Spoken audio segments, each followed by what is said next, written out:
A family in South Yorkshire, England, gathered at a restaurant for their annual New Year's Day lunch. But one member of this family who said they would be attending didn't show up. It was 50-year-old Stephen Winfrey, who was an unemployed, divorced father of two, who in recent years had become quite depressed. When they reached out to him on his phone and he didn't pick up, the family pretty quickly started to worry that something could have happened to him, that, perhaps he did something to harm himself given his mental state. But his sister, Nadine, who was at this lunch, she reassured the rest of the family that she had spoken to Stephen the night before, and he was in great spirits and had told her that his plan was to go rabbit hunting the next day on New Year's Day before heading over to the restaurant for lunch. But when they finished up eating, he still had not arrived. And so as the family was getting ready to leave the restaurant and head back home, they all decided, we'll just wait for him to contact us. And so the family, they all leave the restaurant and they spend the rest of the day at their respective households.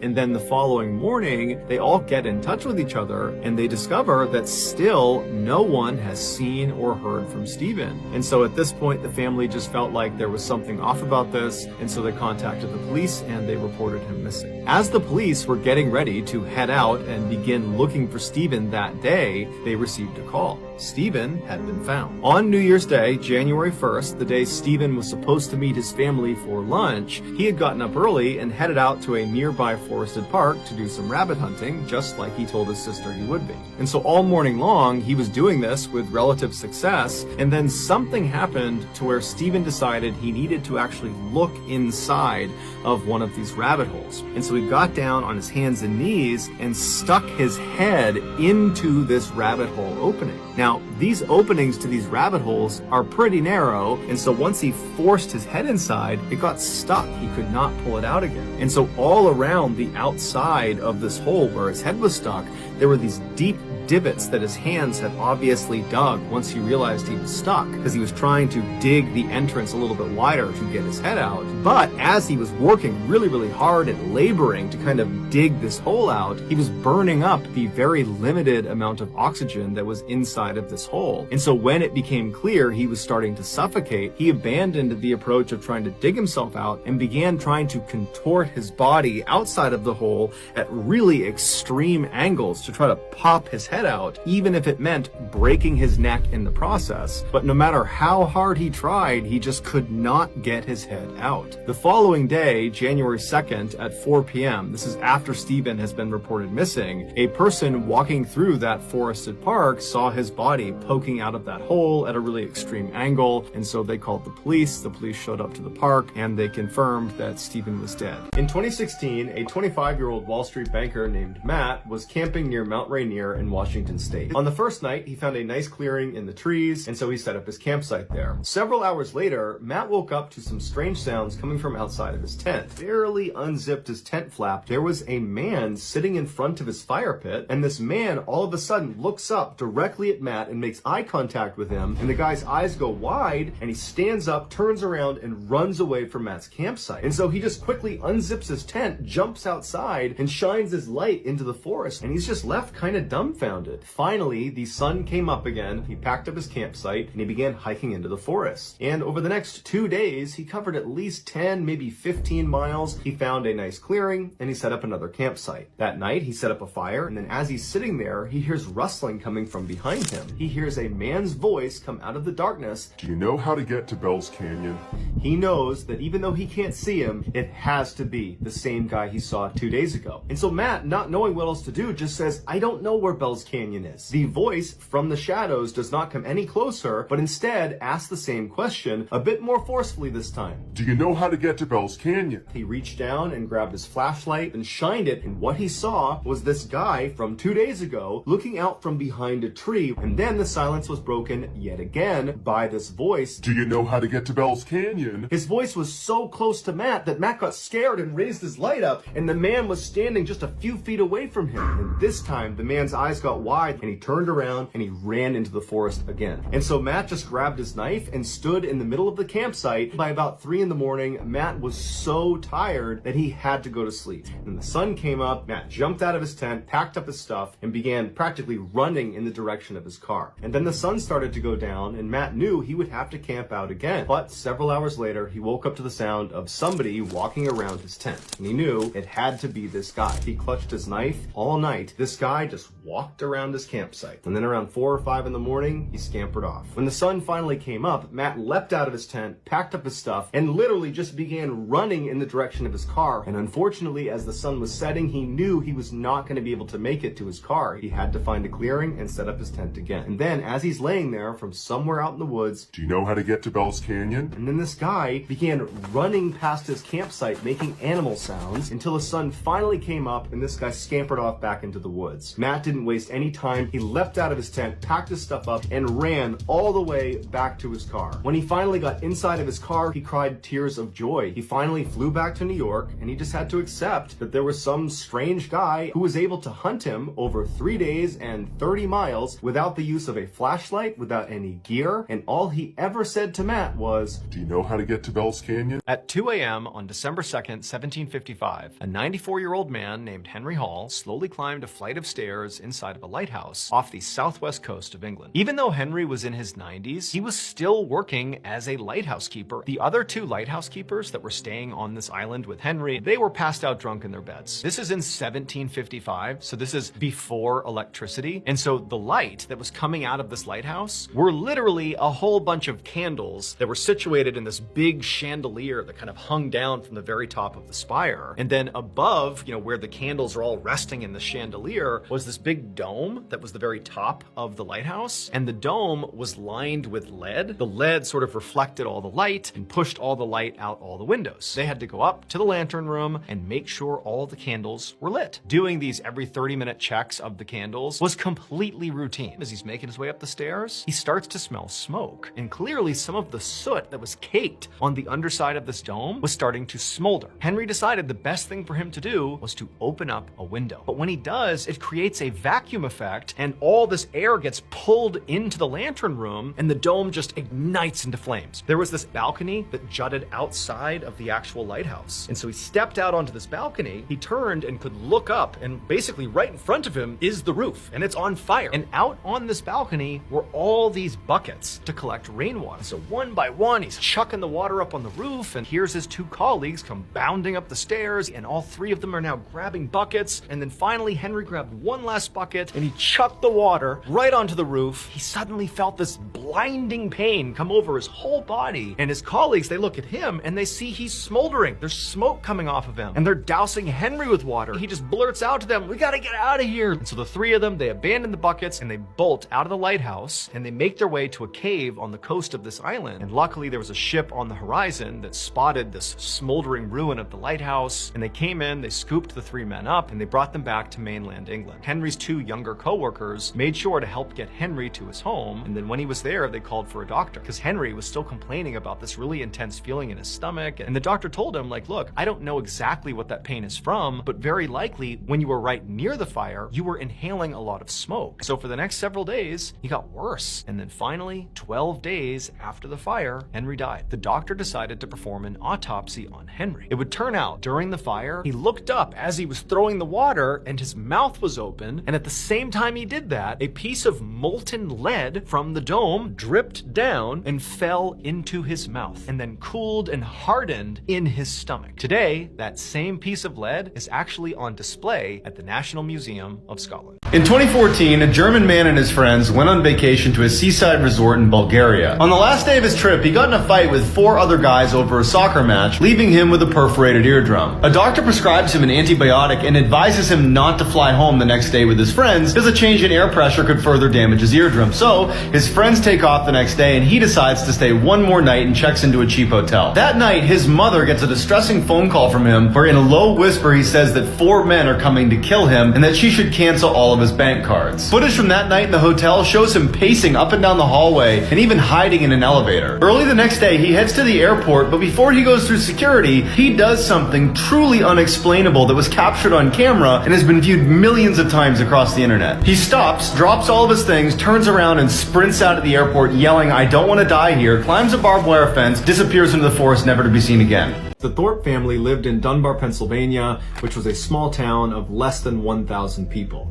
Their house was on a very quiet street with very few neighbors anywhere near them, and their property was right up against this forest that was right in their backyard. Their daughter, 2-year-old Anna, loved to play in their backyard, but she was instructed to stay on the grass section of their backyard and not venture into the forest because the forest was snake infested. On May 5th, 1950, Anna was playing in her backyard in that grassy section, and her mother looked down for a second when she heard her daughter scream. She looked up and Anna was gone. She runs into the forest and she's screaming for her daughter and she's not getting any response. She's starting to panic. After only a few minutes of looking, Anna's mother decides she has to call the police. The police show up and they launch this massive search, and there was just no sign of Anna. After the first 24 hours had gone by and they had not found any sign of Anna, they decided to expand the search area from a 1-mile radius to a 3-mile radius. And within just hours of this change, there was a crew that was 3 miles away from where Anna had gone missing,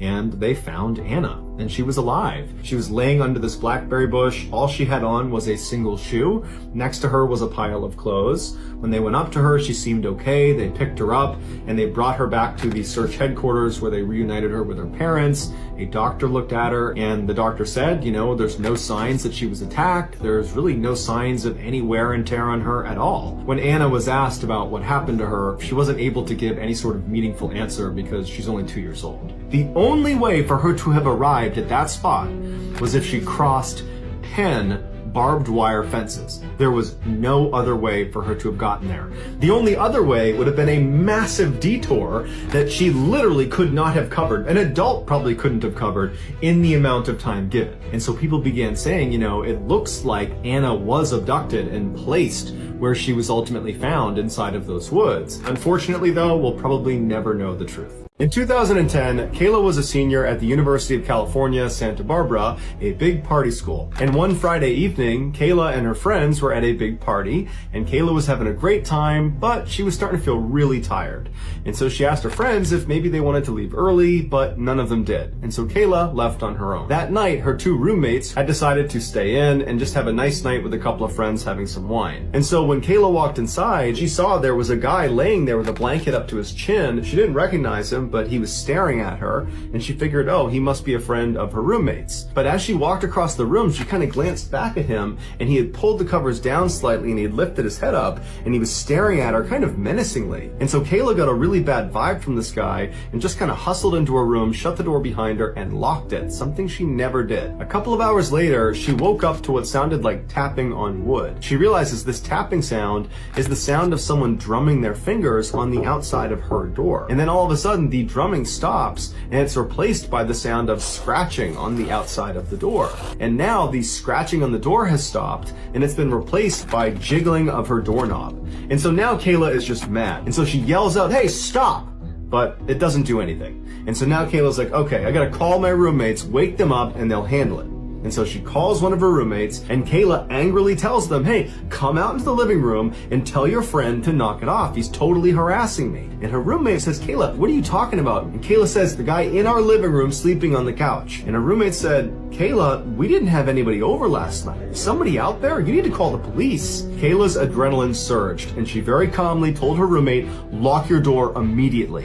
Kayla manages to dial up 911, and before long there are sirens outside, and Kayla hears the sound of this guy run across the house, and she hears the sliding door open and shut. And the police bring them over to their side door, and they show them on the outside there was all sorts of scratch marks all over the doorknob and right around the latch. And so then they asked the girls to give their statement about what happened, and they started with Kayla. They went over to her bedroom door so she could demonstrate what happened, and that's when they noticed there were all these scratch marks and gouge marks all over the outside of her bedroom door, and on the ground was a pair of scissors and a knife. And the police told Kayla that it looks like he used those scissors and that knife to open up the side door, and he was trying to use those tools again to open up her door, but for whatever reason, he just couldn't do it. They told Kayla that most likely when she went in the front door, she caught this guy off guard. Maybe he was trying to rob the place, but either way, Kayla got in and ruined his plans. And so he leapt onto that sofa to kind of tuck himself away in hopes that maybe Kayla wouldn't look over and see him. And they told her that most likely when she made eye contact with him,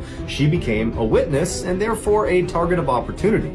Had she not locked her door, who knows what would have happened. In 2015, an Australian guy took 3 Snapchat videos of his exotic birds and put them on his story. 15 minutes later, his buddy texts him asking, what was in the window behind you on that last one? He pulls up the videos and sure enough, in the last one, you can clearly see someone is pressed against the glass. Nothing comes of the Snapchat videos, but a week later, he hears banging coming from that same door in his house, and he gets his phone out and he walks over to film it in case there's someone there. There isn't, but he uploads the video to YouTube anyways. The next day, someone sends him an enhanced version of that video where as he's walking to investigate the noises, someone with a mask on is standing in the corner of his house. He goes to the police, who look at the video and they're like, sorry, that is a masked intruder in your home. At 11:40 a.m. on November 29th, 1986, a 36-year-old volunteer fire chief named Jack Schofstall parked his fire truck on a country road right next to this huge farm in rural Indiana. Jack was there with his assistant chief named Donald Schnitker, and he saw the owner of this farm, Jeffrey Wolf, was standing on the side of the road, waving to them and turning around and pointing back towards his property, and they saw there was this huge storage building off in the distance, and there appeared to be this thin plume of smoke, and the 3 of them jog across the property over to this building. This storage building was packed to the brim with stuff. Really, the only way to actually look inside of this building to see what was burning is by climbing up this ladder that ran to the top of this 80-foot tall building, where at the very top there was a window that looked down into the storage building. And so basically Jack and Jeff said they would climb the ladder up to the top. Donald, the assistant chief, he would stay on the ground so they could make a decision about how to approach this. And so Jack and Jeff, they make their way up this ladder to the very top. They get to this window and Jack, he looks inside, but he can't tell where it's coming from. It's just there's so much stuff inside of this building. Jeffrey clearly had placed this big piece of plywood on the very top of all the stuff inside of the storage building. And so Jack climbed through the window, and so he gets on there, and as he's looking around, he identifies where this fire is coming from. And so Jack, who's still standing on this piece of plywood, he pulls out his radio and he radios down to Donald, the assistant chief, who's down on the ground, and he says, we located the fire, we're gonna come back down, get our equipment, we'll come back up here, we'll put this thing out. But after Jack put the radio back on his belt, before he got off the plywood, there was this low rumbling sound that came from right underneath his feet. At the same time, Donald, who's back down on the ground, he hasn't seen either of them come out of this building. And so Donald grabs his radio and begins repeatedly calling Jack, but he didn't get an answer. Donald began calling for help, and very quickly, an entire fleet of additional firefighters and police officers and ambulances showed up. First responders climbed up that ladder, and they figured out what happened. So when Jack climbed through that window at the top of this building, and he stood on top of that piece of plywood, that rumbling under his feet was all the stuff underneath the plywood shifting, and he sort of lost his balance, and Jack fell off the plywood into basically the sea of stuff. And Jeffrey, when he saw this happen, he had not fallen in, but he turned and basically tried to get in there and grab on to Jack to get him out, but he too inadvertently fell into what was inside of this building. And what was inside of this building was corn. This was an 80-foot tall grain silo. And so when Jack fell into the grain, it was like it swallowed him whole like quicksand. And then Jeffrey, in an attempt to save Jack, also fell in, got swallowed whole, and they disappeared and suffocated. It would ultimately take nearly 3 hours for bulldozers to basically break apart this building and sift through all the corn to finally locate Jack and Jeffrey. 2018, 18-year-old straight-A student Tyler Turner graduated from his high school in Central California. In the fall of that year, he was scheduled to go to the University of California, Merced with a full scholarship. He planned to study biochemical engineering because he was born with cerebral palsy and wanted to help other people with the condition. In August of that year, one of Tyler's friends said they wanted to go skydiving to celebrate their birthday. Tyler was nervous about it, but he had never done it before and figured, you know what, it'll be fun, I'll do it. His mother, Francine, who was very close with her son, she asked if she could tag along to provide moral support and maybe take some pictures, and he said that was fine. On the 6th of the month, Tyler and his mother drove over an hour north to the Lodi Parachute Center, where they met up with Tyler's other 3 friends. Tyler went up to the counter and he paid $100 for a single tandem jump from 13,000 feet. Most commonly, you're going to have the instructor who's got the parachute on his or her back, and then on their chest, harnessed at 4 different points, is going to be their student or whoever they're jumping with, and they don't have a parachute. Tyler would be strapped on to his instructor. It was a 25-year-old man named Young Kwan who told him he had jumped over 700 times. Young told Tyler that he needed to watch a safety video before they did anything else. And partway through it, another instructor walked in and just turned it off and told Tyler and his mother,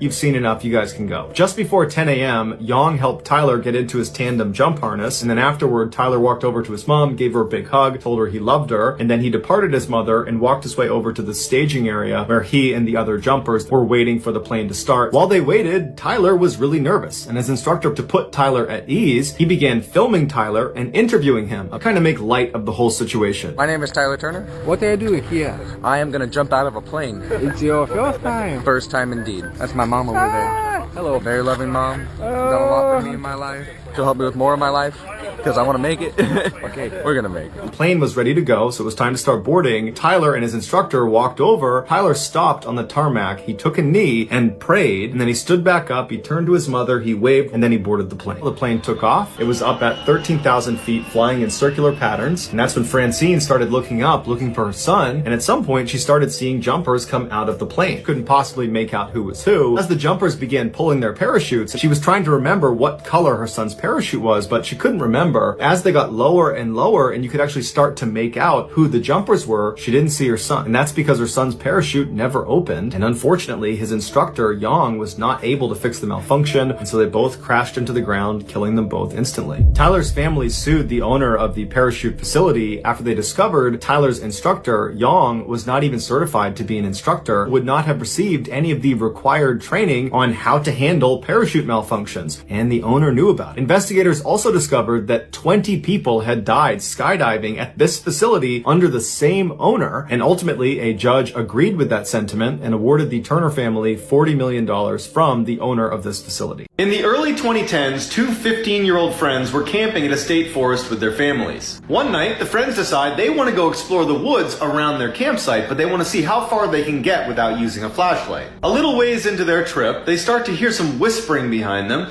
and they quickly turn around, pull out their flashlights, and start looking for what was making the sound. After a short search, they don't find anything, and so even though they're a little bit freaked out, they decide to put their flashlights away and carry on into the woods. After a little while, they start to hear the whispering again. So they pull out their flashlights. Now they're determined to find out what the heck is making this sound. They do a very thorough search, they don't find anything, and at this point, they're too freaked out and they decide to start heading back. As they start retracing their steps, they see what was making the sound. A woman comes out from behind a tree, crawling towards them, muttering random words. She sees them, stands up, and says, "Oh, I'm sorry, I'm looking for my campsite." They're a half mile from the nearest campsite. On June 17th, 1939, a crowd of people began to form outside of this unremarkable building in Versailles, which is a city in France. The atmosphere in this crowd was electric. They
slid him forward until his head poked through this opening at the very far end, at which point his neck was positioned right under this huge blade that was dangling right above him, and his head was positioned over a metal bucket on the ground, which he would be looking directly at. At this point, the crowd was at a fever pitch, and one of the executioners pulled a lever, the blade came soaring down, and it removed his head fell into the bin, and the executioners pushed his torso into the basket that had been placed out there earlier, and then the executioners and the prison guards, they gathered up Eugene's body parts and went right back inside of the building, which was a prison. At this point, the crowd was cheering and going wild, and they ran up and began dabbing their scarves and their handkerchiefs in Eugene's blood, which was on the ground, as a sort of souvenir from having been at this execution. And for the next couple of days, the headlines all over France were about this bloodthirsty crowd that was cheering as this man was beheaded, and it just overall made France look really, really bad. And so French leaders decided that from that point forward, they could no longer do any more public executions. Here are some of the more notable pictures that were used in the media from Eugene Weidmann's execution.